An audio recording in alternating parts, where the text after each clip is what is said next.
I want to talk about some things that are sort of things that are common to magazine websites and publishing websites, and some things you can do as an organization to make those things better for people with disabilities. So I've got my Twitter handle up there, if you're a Twitter person. So things I want to talk about today are, I want to just sort of give you a general introduction to digital accessibility, what that even means, what I mean when I say the word accessibility. We talk about some, I was asked to do a listicle, 5 things you can do. So I'm going to talk about 5 things that you can do, 5 topics to think about. And also some big picture things that you as an organization, whatever the size that is, whether it's your solo magazine, or if you work for a larger org, things to think about to sort of contextualize how accessibility will work in your organization. And then we'll do some Q&A at the end. Also feel free to ask questions during, don't raise your hand, just yell, please. I'm happy to answer questions as we go. So we like to talk about digital accessibility as making digital things for everyone on whatever device that they want to use.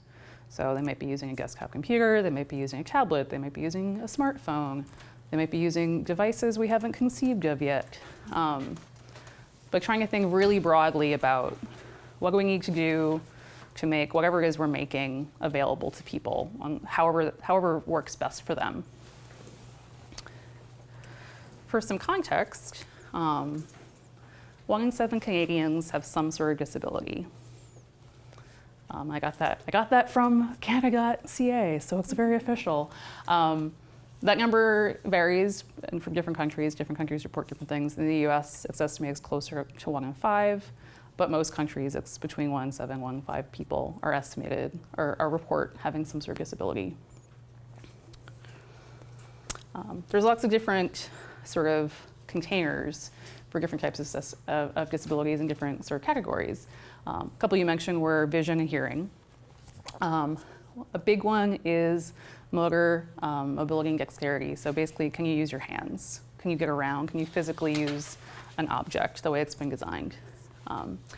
People that have seizure disorders or vestibular disorders, where things that are, they might become motion sick or have a seizure because of how things are flashing or moving. Any sort of cognitive and neurological disorder, or any sort of neurodivergence where people might just not perceive or process information the same way as other people, and any combination of the above. So people frequently don't have a single disability, they often have multiple related disabilities. There was some ragging on word clouds earlier today, but I have a word cloud for you, because it's, I think, helpful to think about this sort of thing. So I mentioned those sort of 5 big categories: cognitive, vision, hearing, motor. There's a few sort of situational categories, as well as just getting older in general. Older people, the older you get, the more likely it is that you'll develop some sort of disability. And also situational disabilities. Maybe you're in really bright light and you're trying to look at your phone and it's difficult to read. Maybe you broke your arm and suddenly you're having to try to use your computer when maybe your dominant hand, you can't use the mouse anymore, things like that. It looks something more like this though, where there's lots of different reasons why a person might have a disability. It might be a side effect of a medication they're on. It might be because of an accident. It might be temporary. If you have sleep deprivation, you start to have some serious impacts on how you perceive things, even if it's just because you haven't been sleeping. So lots of different reasons why people might have a disability. And again, one of those reasons why people don't usually just have one. There's usually context for why they're experiencing what they're experiencing. So to address those, there's lots of different technologies that people use with lots of different types of devices. So just a few examples. Screen readers are a big one. So I've got the logo for VoiceOver, which is the screen reader that comes built into a Mac and any sort of iOS device. The other logo is for an open source screen reader called NVDA, which you can use on Windows. So those are super commonly used. There's also a big one called JAWS, which is on Windows as well. I don't like to endorse them. It's kind of a huge, gnarly product. But these are commonly used by lots of people. This is a refreshable Braille output device. So someone that prefers to use Braille usually in conjunction with the screen reader, either because they also can't hear the screen reader read, or they might just prefer it that way. We have a person that we do usability studies with sometimes who likes to use a refreshable braille device when she's checking Twitter at work, so her coworkers don't know that she's on social media.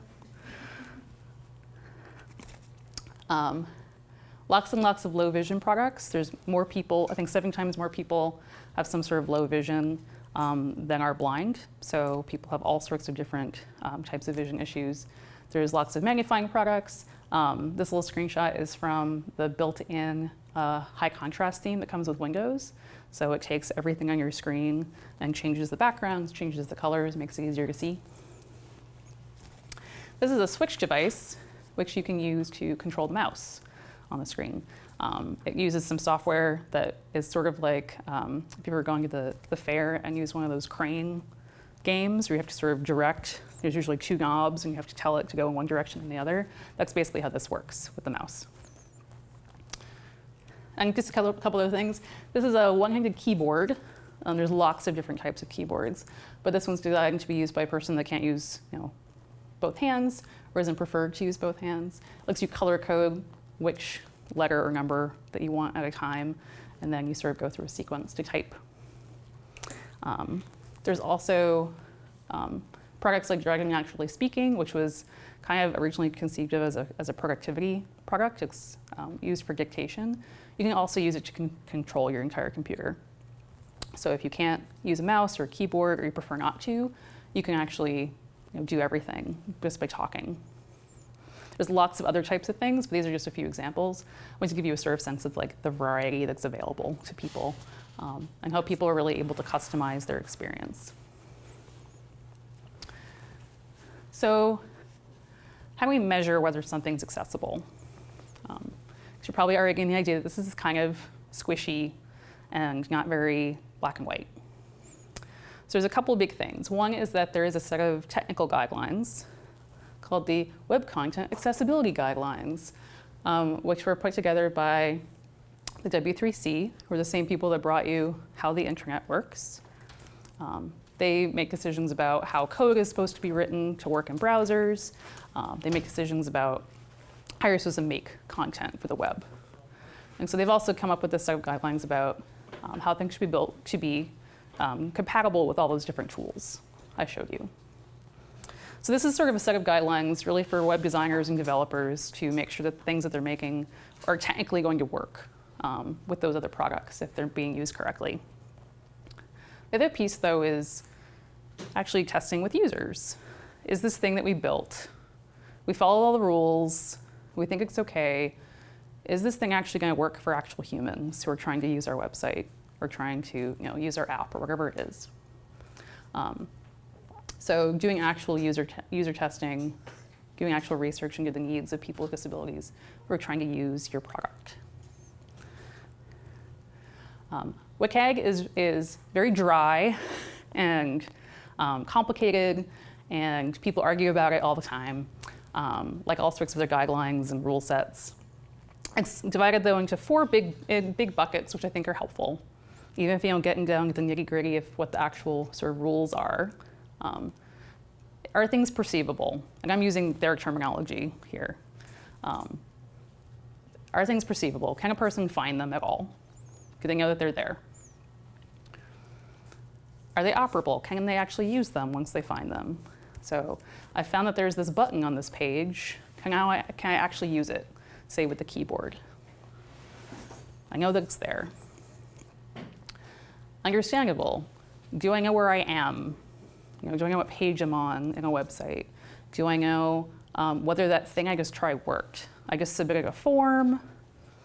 Did I get errors? Did I do it correctly? What is this thing I'm going to interact with going to do? Can I understand where I am and what I'm doing? And then my favorite, robust, which in this context is, can I use it with those technologies I want to use? I'm using a switch device, and then sometimes I use a Bluetooth keyboard, say, with my iPad. Does the software I want to use support those things? Can I use the tools I want to actually access that content? And theoretically, if you're following the guidelines, the thing that you're building should work for those people.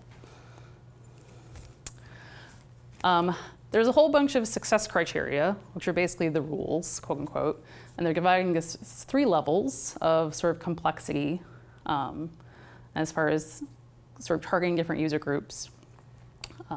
As far as the things to talk about when you go back to your organization to talk about this, the important thing to know is that most people are focused on level A and level AA. You can build a completely functional, completely modern website meeting those 2 sets of criteria. Level AAA gets into really targeted types of design and development that's makes websites that are very, very stripped down and are really targeted at certain audiences. So level A and level AA are totally cool. For the user research piece, there are some cases where user research is actually sort of an important and mandated thing. We spent a lot of time the last couple of years working with airline websites in the US because the Department of Transportation said that their websites had to be accessible. They also said that in addition to meeting the Web Content Accessibility Guidelines, they actually had to be usable by humans. So we had to do usability testing on the work that they had been doing to make sure that those things fit. Another way to get at that is the Anti-Discrimination Act in Norway, which talks about universal design principles. So when you conceived of this thing in the first place, were you thinking about being able to make it accessible by everyone? So here's our listicle. Here's our 5 things that I want to talk to you about today. There are things that are, probably on your website somewhere. We talk a little bit about structure of how the content's organized, issues with color, images and media. Talk a lot about video in the earlier sessions. We'll talk about video. Along the same lines, animation and motion, making your content feel modern and neat without overwhelming people, and keyboard support, which we talked a lot about, people being able to access things with the keyboard. So for structure, folks that, obviously everyone benefits from structured content that's easy to understand and navigate, but folks who really hurt when stuff is difficult to understand as far as structure goes are users who are blind, users who are using screen readers, who can't see the page, users who have any sort of issue with reading. They might have attention issues, they might have dyslexia or other reading disorders. There are people who use custom style sheets in their browser because there's certain things they don't like or certain things they do like, so they might create their own styles that override some of the ones on your website. And there's also lots of different reading tools that people use to sort of make reading easier for them. The big things that you can think about are using headings, which sounds really basic, but let me talk about a little bit why that's really important. And also just thinking about your content order.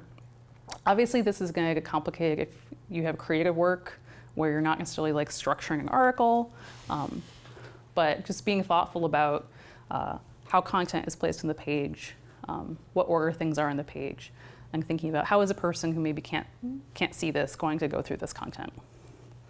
So remember back in school when you were first taught how to write an essay, you probably were taught how to write a 5-paragraph essay. You have to have an introduction that says what your argument is, and you have to give 3 examples, and then you have to give your conclusion. So that structure seems really basic, but that's the same structure that you want to use sort of under the hood for a person that especially can't see the screen. So you always want to have a primary heading. And I'm using heading number 1 because in code, this is what this actually is in HTML. And that's what a screen reader is actually going to pick up. So primary heading, super important. You want that to be what the page is about, or what the article is about, or what the essay is about. If you can, use secondary headings on sections. If you've got different parts of the article, it's nice to break them up. It's also just really helpful for skimming. If you first sketch an article, especially in your, maybe it's an interview or something you're trying to read about, especially if it's long form, it's really helpful to be able to sort of get an idea of what is this all about. Especially great if you have like a table of contents or something at the top. But lots of ways to sort of structure this, but thinking about secondary headings, and if it's also bigger, chunkier content, maybe you have 3rd level headings too, and so on. All right, we're gonna play a game. I went through a few different websites. So all my examples almost all my examples are not from groups represented here today for a couple of reasons. I don't want to throw anyone under the bus. And also, I wanted to show you that like people that are working for large corporate publishing companies aren't doing this better either. So just keep that in mind. If you're feeling like someone else is doing this better, no one else is doing this better. Don't worry about it. I mean, do worry about it, but not for that reason. Okay, so I'm going to show you, I think, 3 different websites just by their headings. These are going to be home pages of websites, and you're going to tell me what the website is based on the headings. Okay, here's the first one. What site is this? It is. They have very helpfully provided a heading level 1 that says what their website is. That's fantastic. They have some secondary headings and some smaller sections, and like, if you were browsing this page just by headings alone, you would have a good idea very quickly what this website is. Excellent example. So yes, it is the homepage as it is today, or at least yesterday. All right. What about this one? A restaurant website? Okay. You think they've got our primary heading is the name of dish. Grocery store. Okay. Got lots of. So the only weird thing is like there's this money and career section, but there's a lot of food. This is the Canada Living homepage. Because even though this is the Canada Living website, they have this as the primary heading on the page. So the logo isn't in a heading on the homepage, so you would never know what this website is about. There's other clues you would use to pick this up, but at a glance, that's not what this website seems to be about. What about this one?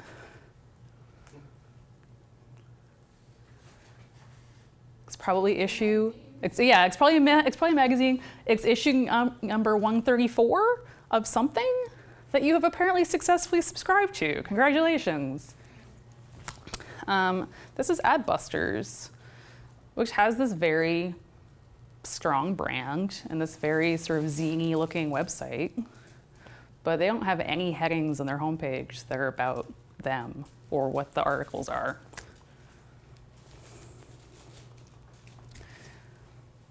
So heading structure and just the order that your content's in are super important for lots of different types of reading tools. So I mentioned readability tools. I'll show you an example.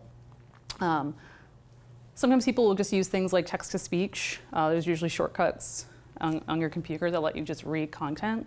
Also really helpful for proofreading. It catches spelling errors because it mispronounces them. Anyone that's using a screen reader or refreshable braille, any sort of person who's consuming content this way is going to be really benefited by having a heading structure that makes sense on every page. So for example, here's another article from Canada Living. This is a sock pattern, a knitting pattern.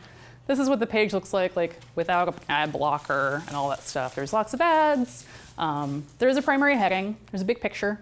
There's presumably a pattern down there somewhere. If you open this up, if you open up an article like this in Safari, there's this little tiny icon up in the left-hand corner of the address bar that lets you switch to reader mode. Does anyone use this? Just try to strip stuff down. Now this article looks like this. And I can read it, distraction-free, quote unquote. And it is bolding things that look like headings in the code. It's not conveying that structure exactly the same way as it would say to a screen reader, but it is taking out all that stuff that it recognizes as not being primary content and leaving you just with the main thing that the article is about. I want to really quickly show you what this would look like with one screen reader. So I'm going to use VoiceOver, which is built into Mac products, and just give you a really quick look into what this would sound like. So close your eyes.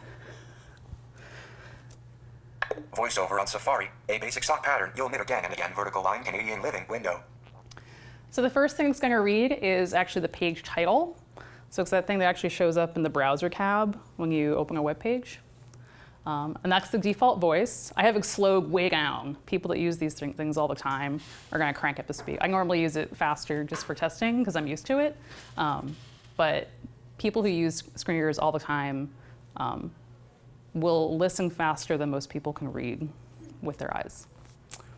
So I'm going to use a little shortcut to show me the headings, which is a thing we see people do a lot when we do usability studies, especially if someone's on a page that they've never been on before. They're going to use headings to figure out, what is this page about? What do I want? Images menu. So I've brought up the rotor, which is basically a series of shortcuts. I'm jumping ahead. Here's some images. Window spots, headings menu. So this is the list of headings on the page. Which it looks like maybe the first 4 are about knitting. So I think knitting and crochet is the sort of category. The primary heading is the name of the pattern. Then there's something that says recommended. And then it looks like there's something that's probably another pattern. It would probably be helpful to have some more headings that let me break up that long article. But I can at least get to the actual article, which is pretty handy. So I can actually jump down to heading it. Level 1, a basic sock pattern, you'll knit again and again. Heading level 1, a basic sock pattern, you'll knit. And now I've moved this little cursor to that heading, and now I can just start reading, because presumably everything that comes after that is going to be related to that heading. So just to give you a little peek into what reading a web page with a screen reader is like. Voiceover off. Bye. Whoops. So, structure, super important. Think about your writing essay, having things in order that makes sense. So another big thing is color and branding and style and all those different things. Color has a huge impact on people that have different types of low vision, who may have a hard time processing color. People that are color deficient, aka colorblind, who can't see certain colors or process certain colors. I mentioned earlier, like, what if you're looking at your phone and you're in a hurry and there's a glare and it's hard to read? Where people are in bright light. There's people that just have a hard time processing certain color combinations. They find them really jarring and uncomfortable. So just some groups that need support regarding color. There are specific guidelines in the WCAG guidelines about what contrast colors should be, with the exclusion of things like brand logos and anything that's truly decorative. So if you've got illustrations or little patterns in your page that aren't actual content, those don't need to meet those guidelines. But if you've got any sort of information in text or images, those need to have that contrast. Another big thing is don't just use color to convey information. And I have an example of that you might not think of as an example. Something you might usually think of is like using red or green to show if something's good or bad or fixed or broken. You want to use some text as well, basically. But there's some other situations where color might be used in design that you might not think of. So there are some very specific guidelines, like I said, about color. It's basically looking at the color of the information against its background. And there's lots of different tools you can use. There's one called contrast ratio, which you just put in the 2 values, either the hex values from the CSS. It takes lots of different values, and it tells you if they have enough contrast or not. Technically, the guidelines only include text. They don't include icons. They don't include other information elements. But I'm going to show you a couple examples where that still might have an impact on users. So that's a thing that we like to talk about too. So I'm going to pick on the Meigs BC site a little bit. So this is a little job listing from the homepage. And so I picked the different colors out of the page with a tool, and I compared them to this sort of imagey background. And some good news. So the latest news heading is technically large text. It passes. Hooray. Same thing for the text in the blurb. The thing that was difficult to see, and it actually is kind of more saturated on the projector than it is in real life, but the sort of very, very lime green against that gray background technically doesn't pass. So a person with low vision might have a hard time seeing that. So what pixel sizes are we talking about That's a super good question. So they're actually in points, which publishing people know what points are. No one else knows what points are. I don't know why they used them. So the guidelines are large text is 14 points and bold, or 18 points, not bold, or larger. Anything smaller than that is considered normal text. So it's usually going to be like headings versus article, normal article type text, or captions and things like that. That's one of the things in the WCAG guidelines that's actually very specific and measurable. A lot of the things are very sort of like, it depends. All right, so that's that little test. This is a lit magazine, not one of yours, that I pulled because they have this very sort of like subtle yellow background and a lot of white text, which doesn't pass. So a low vision person is probably gonna have a really hard time seeing this. Again, it looks way more saturated in this projector than it is in real life, which is weird. It's usually the opposite.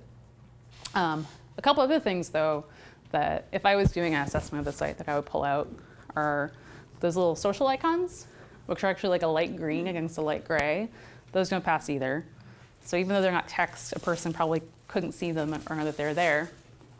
And another thing is this little search box, which again, technically not a WCAG thing, at least not right now, but that also is really low. So again, a person might just have a hard time seeing this whole sort of header. A trick that we recommend, and which this is from Cottage Living, they do a good job with this. And it's actually really hard to see, but all of those pieces of text have a little drop shadow. And then this one also has, the one on the end also has like a semi-transparent background. So they actually create enough contrast against those images that those actually are technically okay. Someone might still have a little trouble seeing them. So again, that's a user testing thing, but technically these are all okay, which is cool. So it's something you can do from a design perspective that doesn't have a huge impact on how it looks, but makes a big difference for someone that might have a hard time reading that text. These are all just like giant image links that they have on their homepage. Okay, so here's a color example that you might not think about. This is a screenshot from Maclean's. And it looks like maybe a heading and then like a bullet list of facts, maybe other articles. Think they might be links. They are links, but when you're looking at them on the page, the only way you can tell is that they're a different color. So someone that has a hard time seeing color, or I actually took this screenshot using a grayscale theme, which some people use because if they have a hard time seeing color. So the only way you can tell is that those are different, is that they have a different color. So this is the case we recommend having an underline or some other style so that you can more easily tell those apart. So images and media, this is a big one. So I think pretty obvious example, if you've got a person who's blind and you have a page full of photos, you need to describe those photos in text so that they know what those are, and if those photos provide you information. Same for low vision users. People might have a hard time seeing pictures. They might prefer having a text description of them in some fashion. For video and audio, you need to provide some sort of alternative for people that can't hear that information. Also people that have information processing issues. And we had lots of people in that session this morning about video being like, I don't like video in articles. And I hate when I click on an article and all there is a video. Even beyond just, like I have a hard time understanding videos or looking at videos. There are some people that just strongly prefer not to have video. So if you have an image that conveys information, you always want to have a text equivalent. So that would be things like a photo of something that's important to the content, or an image that's a link. In HTML, it'll probably look something like this. So your HTML is, there's this image tag, and you're going to have an attribute that tells the browser where that image lives, which is your source attribute. So that's equal to something. And then you're also going to have an alt attribute, which is going to be equal to whatever you want to be read out. So, and that's going to completely depend on the context. So If the content is the picture, you probably want to be pretty specific. If it's, say, the content of a link, like maybe your subscribe link has a picture as the content, you're going to want to say subscribe, like whatever the text on the image is. So that will say whatever that is, and then when a person who is using a screen reader or something similar, they're going to hear that read. There's a technique too, if a thing is decorative and you don't want it to get read, you use the same technique, but you just have it be empty. And that tells the screen reader, skip this. This is decorative. If you don't do this, if you don't have an all attribute at all, which is something we see a lot, it'll read the source instead, which is like the URL of the image, which is usually not very helpful. Actually, when I brought up that, I'll just go back to it. When I brought up the rotor first, Settings menu. Windows formed images menu. It came up with images. Voiceover menu. So this is the same thing as I did for headings, but for images in the page. So some of them make sense. Canadian Living image, that's probably the logo. Group TVA image, that's their little like consortium logo at the top. The rest of these, most of these are going to be the whatever the URL of that image is, where that lives, which isn't helpful for a human. It's helpful for a computer. And all of these dynamic resize images, no idea what those are. So the cases where there is a text equivalent that's been provided are things like this. A basic sock pattern. That's probably the picture for, that's probably the alt for that big hero image. So yeah, that's something that when you actually do code, or if you're using some sort of content management system, sometimes there's a place to type that in and it'll spit it out for you. No items in images menu. Oops. A basic sock pad voiceover off. Sorry, I meant to turn you off. So a few other examples. This was a tweet that one of my coworkers wrote while we were at a conference in Austin in May. We found this really spectacular Mexican restaurant near our Airbnb. We went there 2 nights in a row, and they had these amazing avocado margaritas. So she took a picture of one and posted it on Twitter. And then a friend of hers replied to her post, said, "That sounds so good, wishing I was there with all of you."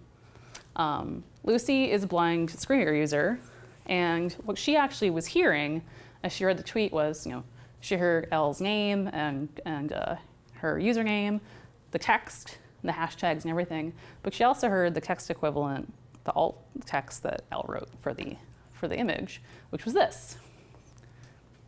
It was very descriptive. She was trying to give a very good picture of what that drink looked like. It's a frosty, ice-cold glass tumbler of thick, creamy, pale green liquid, speckled with tiny bits of cilantro, with a dusted rim of salt.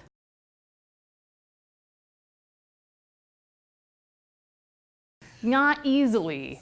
So they did make this possible. You have to go into your user settings. There's like an accessibility menu, very way at the bottom of your user preferences, and you can turn on, it's like a checkbox, the ability to add text equivalents. Otherwise, images do come out with an empty alt, so they get skipped. But on posts, when you have an image as like the main content, there's currently nothing read unless you set that up yourself. All the images will just be skipped for them. So all the jokes you see on Twitter where people post like the joke is the picture, same thing for Facebook, same thing for any social media. If there's no text equivalent, it just doesn't exist. So I just pulled VanMag as an example of another website where you might think about, it can get squishy when you think about what is content and what is not content. So just this is the homepage of VanMag right now. There's a carousel with a whole bunch of things in them. One of them is this, this review for a Mexican restaurant. There's this big, beautiful photo that makes you want to click on the slide and go read the article. Is that content or is that decorative? It probably should be content. It might depend. If there was more text in the description describing the picture, maybe not. It might be decorative then. But in this case, if you really want someone to know what's in that picture and what that food is, you probably want to provide a text description. Same for this photo over here. I think this is a link that goes to the current issue. If that's if the link content is that image, you want to make sure that the purpose of that link is clear as the content of that image. So just a couple examples of, sometimes it's very contextual. It might depend on what else is happening in the page around it. Same sort of thing for videos. Captions got mentioned. This is a screenshot of a video from Maclean's about going back to school and apparently having awkward text from your parents. And this video was interesting because they have captions built into the actual video. So you can't turn them off. They're just on. They look nice, like they're pretty easy to read, so a person that needs them can get them. But there's no setting to turn them off, or maybe change the language, or do anything else with them. So they're nice, but they could probably do a little bit better and make them more user controllable. But it's good that they're there. Sort of a weird case is the video Listicle, which you've probably seen. This is in Maclean's video. They had 3 perfect examples of different things all in a row, and I was like, why are all of these different? This is great for me. So this was a video that they had about Cassini going into space. And this video has music, and then it has some text overlaid talking about the event. For someone that's watching the video who can't hear it, they may not know if there's audio that they're missing. Again, this video also didn't have any controls for captions, so someone might be like, is someone reading this text? Is someone talking about something else in the background? There is just music, but also someone doesn't know that without that context. So this is a case where you would probably want to have an audio description that says music playing, or just to give some context that hey, this is what's going on that you can't hear. Someone mentioned this morning at least having an article with the video. And I found an example. Vice has this article about these women spent 5 months lost at sea with their dogs and tons of pasta. I was like, tell me more. I didn't actually even watch the video because I also don't really like to watch videos unless there's other stuff there. But there is actually an entire article that describes the whole situation, and then there's a video to support it. So this is maybe a case where the video isn't necessarily the primary content, and you can see if all of the information that's shown in the video is also provided in the article, then it's not as important to provide that other stuff, but it would still be useful. Another thing I've been seeing a lot of is those DIY videos that they're usually really sped up. They're showing you how to cook something or make something. They usually don't have text. Maybe they have a little bit of text, like tell you what temperature to put the oven at or whatever. But they don't have a lot of content. They don't have a lot of text in the video. There's usually no talking. There's also usually not a transcript or the same steps written out. So the one on the left is a video about painting jars and then stuffing them full of fairy lights and then putting berries and things on them to make seasonal decorations. There's no text in the video at all. There's some music in the background. There's no article. There's no way to get the information in the video except by watching it and sitting through the whole thing and seeing all the steps. So someone that can't see the video is out of luck. Someone who just has a hard time with the videos, also out of luck. There's no way they can get that same information. One of the things too about video, especially as people are ramping up their video production, you always have, someone is always writing a script, right? You may not have that as the person who's posting the video on the website, but at some point in the process, someone scripted out what's in that video. If there's dialogue, especially, there was a whole video production that happened that everyone had to know what was supposed to happen in the video. So someone had to write out those steps at some point, or write down that dialogue, and you can just recycle that and structure it in a way that is usable. Here's a question. This YouTube video I also found today. Apparently John Cena is going to release an album, and this is a video of him performing a song. And this video was posted on Noisy, which is Vice's music site. And the video is actually from from someone else. It's not from Noisy's YouTube channel. It's from another YouTube channel. This video also doesn't have captions. Whose responsibility is it to provide that information? It depends, right? A person that comes to your website who can't access a certain part of it doesn't necessarily know or care that that's third-party content. It's on your site. So yeah, at that point, you're kind of responsible because you put it into your whole experience. So while we're talking about video, let's also talk about when is it too much? This has kind of gone away a little bit. There was a while where there was lots of parallax effects. You'd scroll through a website and things would be moving. And people got like nauseous and sick and ill. There was also the period of like flashing banner ads. Those have also kind of gone away. That was also something that could cause people problems. But there's lots of different ways that you can do this in code now, so people are getting excited about animation again. But it is something to think about. In general, you want to make sure that people can pause or stop something that's moving. We also recommend not auto-playing videos whenever possible, because that's also something. Sometimes you bring up a web page and there's a video playing and you don't know where it is because you haven't gotten to it yet. And you're doing something else and you're like, what is happening? And some browsers have like a little icon up in the tab to let you know the sound's coming from over here, but sometimes it's still a pain to find. So making sure people can pause and stop that. Imagine if you're hearing that and you're also using a screen reader, and you also can't see what the video is on the page. You can't find the video. You can't find keyboard accessible controls for the video. It just becomes this whole production. So making sure people can pause or stop stuff. If there is any sort of animation while a person is going through your site, make it so that they can have some control over it. Maybe it's something, if there's, you have a graphic that animates, maybe they have to activate it. Or maybe it only happens once. Or maybe it only happens when you're scrolling over a certain part. Just make it so that it's not happening all the time and they can avoid it. And also just no flashing. You don't want to give people seizures. There's a specific rate, and this is again another WCAG criteria, there's a specific rate that can trigger seizures, but in general just don't have things that flash. It's not cool, it's kind of tacky.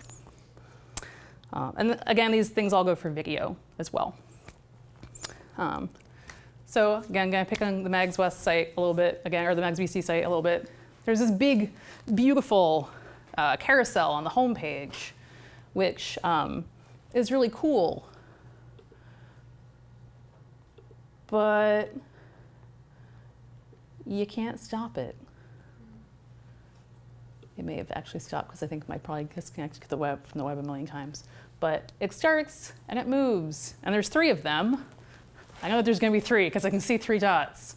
And now it's on the next one. And that's just going to keep happening. I don't have a way to stop it without scrolling further down the page or going to another page, which I can do that. So that's, that's something. But having a pause button would be cool. Or sometimes when you tab to it or hover over it, it'll stop. Just giving people options for having some control over what's moving around at any given time. This one's a little bit different. This one moves really slowly. I had to sit for a little while and see if it was actually doing anything. So this is much less sort of constant. You might be on this page and not even notice that it is rotating. But this is going through a few different publications. And it does have controls over here, so you can navigate manually to the next one, which is cool. But there are a couple things. One is that the controls are really far away from the actual content. Someone with low vision who's using magnification might only see a part. They might not see that there's controls there at all. So they may not even know that there's other publications featured. The other thing I double checked, and these controls can be used with the mouse, but not the keyboard. So that's something to be aware of too, especially if you're using a plugin or something on your site, making sure that all the controls are actually usable with the keyboard, which we're going to talk about in a second. Oh, now it's speeding up. What's happening? Maybe it just didn't load everything. Oh God, let's turn it off. We're going back to the slide deck.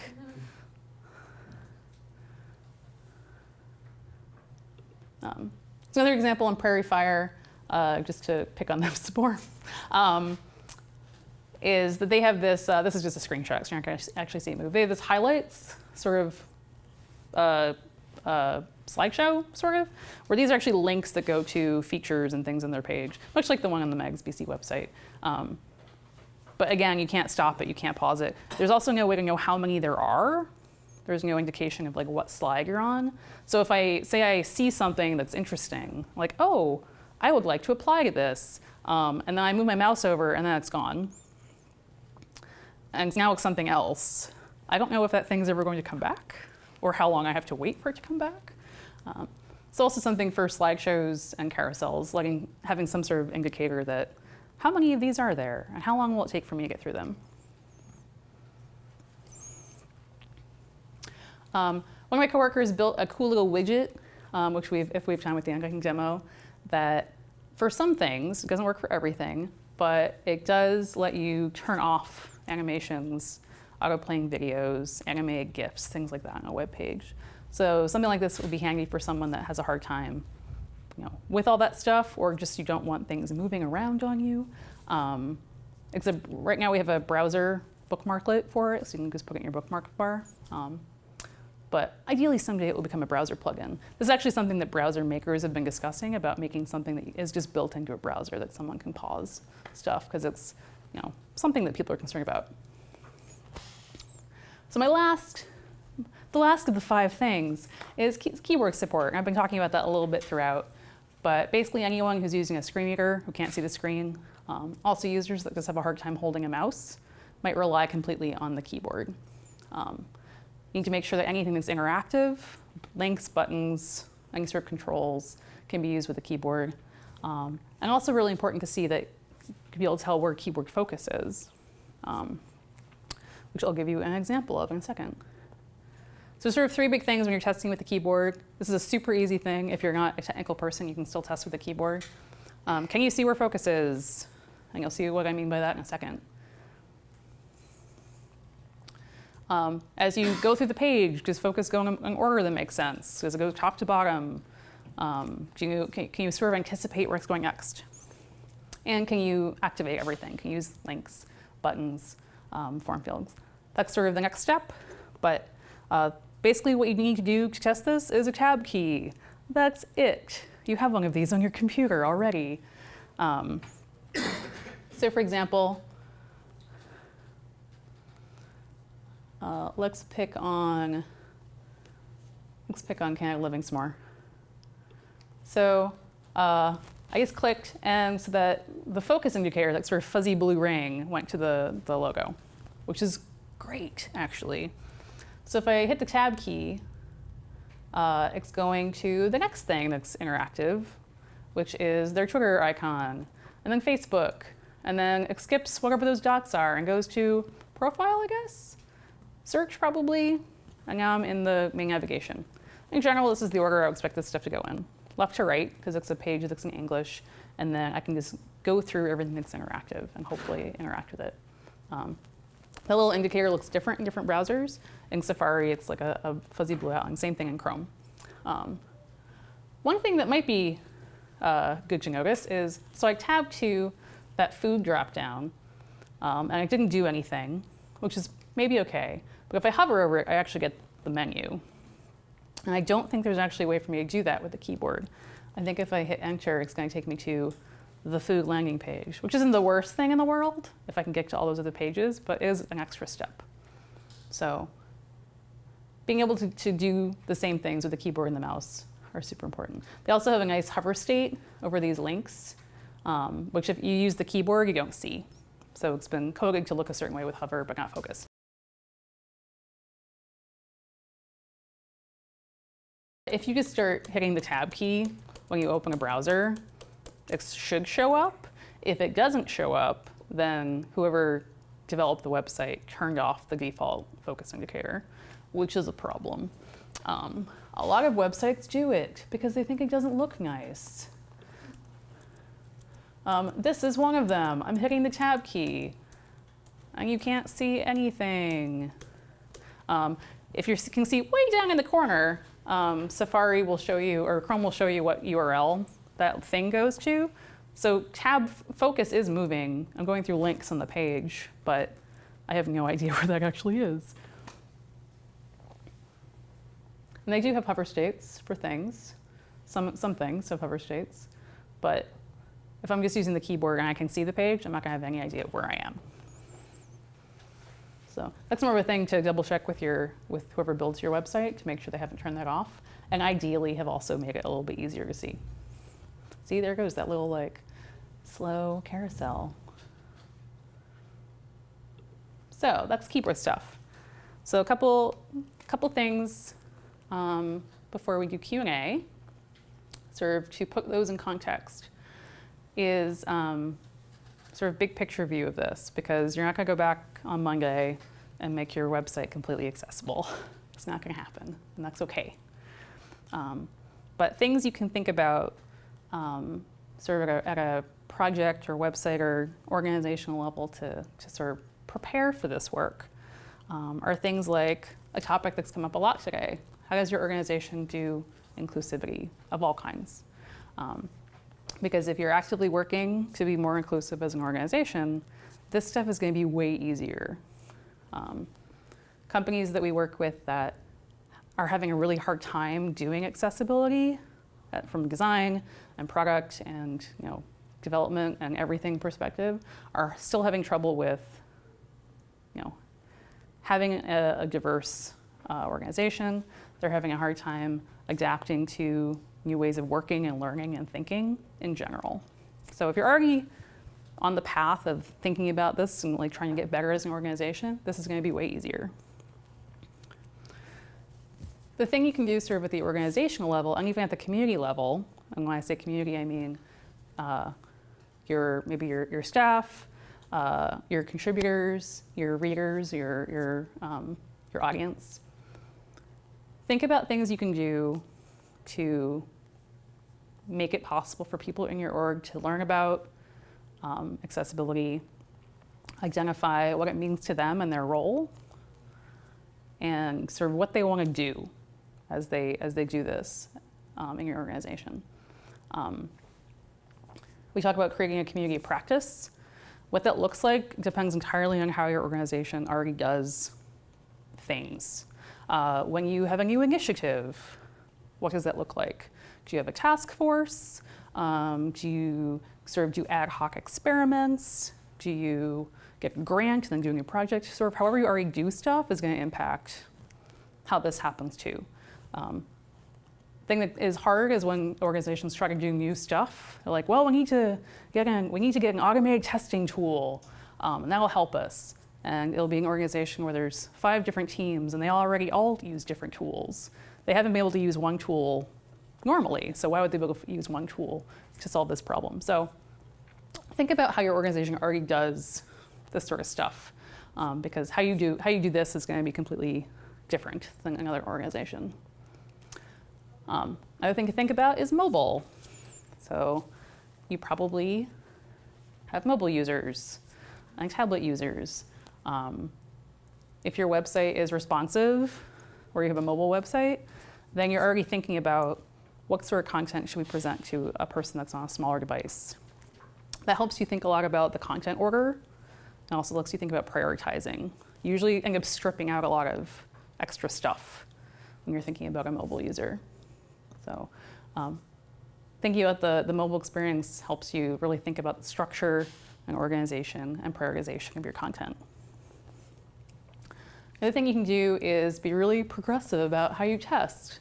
So I mentioned automated testing. There's lots of browser plugins and lots of tools that the person that's building your website and designing your website can use to sort of see how things are currently. It'll do things like catch empty alt attributes, things like that. Then you can do things like test with the keyboard, things you could do manually. Things like seeing if the text descriptions and images actually make sense in context, things like that. Things that a human should do, sort of quality control. And then another thing you can do is actually enroll your users. Users/members/readers/audience.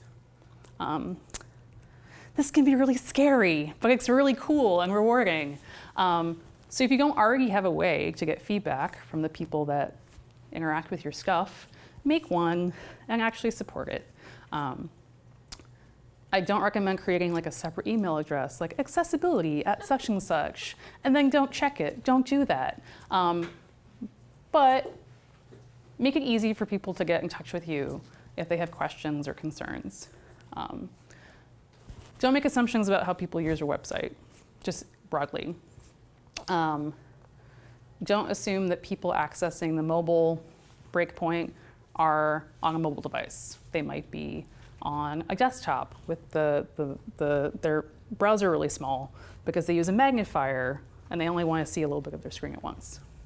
Just as an example, which is one we've seen. If you have the capacity to do it, do some user research, find out who your users are, and if you can, test your website with actual humans with disabilities. Super important thing, and this is something that's come up this week too, is pay them. Don't expect free labor from people. It's not very nice.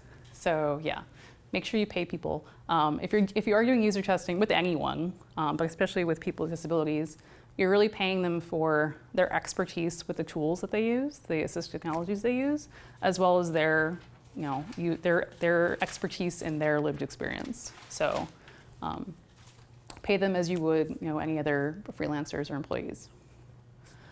If you do testing, and if you do any sort of testing, you make some updates to your website, prioritize stuff that people actually use. Sometimes we see people will do, well, we'll update the contact page because it's just like a paragraph with a link to an email address, and that'll be really easy. But if people don't use that page a lot, like they probably don't use that as much as, say, an article page or the home page. You can look at analytics and see what people are actually using and make decisions about what you should fix first. And the last thing is just that I think this is very apparent. Context matters. This is all very squishy. There is no rubber stamp to this is accessible now. The guidelines you have to follow might depend on where you are and what your goals are. It depends as you're creating content and design and development from the start. And also it's everything that your users bring. So all their experiences, how good or bad their day has been. All of those things are going to impact their experience on your website. So those are things to think about. That's what I got.